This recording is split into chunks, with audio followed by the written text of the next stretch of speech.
The key point here, which I think I want to emphasize again, is if you've got health care, I don't want to take away your choices, I want to add your choices.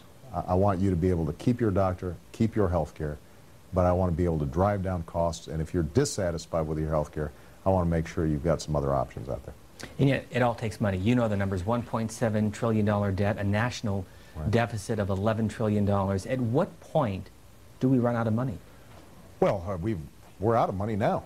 We're operating in deep deficits, not caused by any decisions we've made on health care so far. This is as a consequence of the crisis that we've seen, and in fact, our failure to make some good decisions on health care over the last several decades.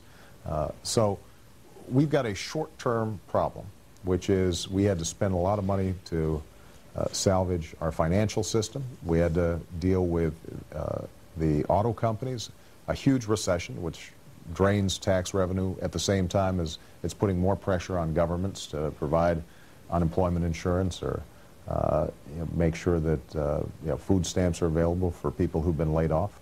So we have a short-term problem, and we also have a long-term problem. The short-term problem is dwarfed by the long-term problem, and the long-term problem is Medicaid and Medicare.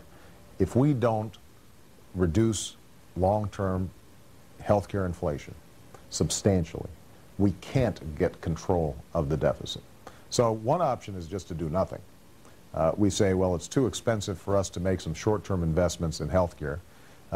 We can't afford it. We've got this big deficit. Let's just keep the health care system that we've got now. Along that trajectory, we will see health care costs as an overall share of our federal spending grow and grow and grow and grow until essentially it consumes everything. That's the wrong option. I think the right option is to say, where are the game changers, the investments that we can make now that are going to reduce costs, even if they don't reduce them this year or next year, but 10 years from now or 20 years from now, we are going to see substantially lower costs.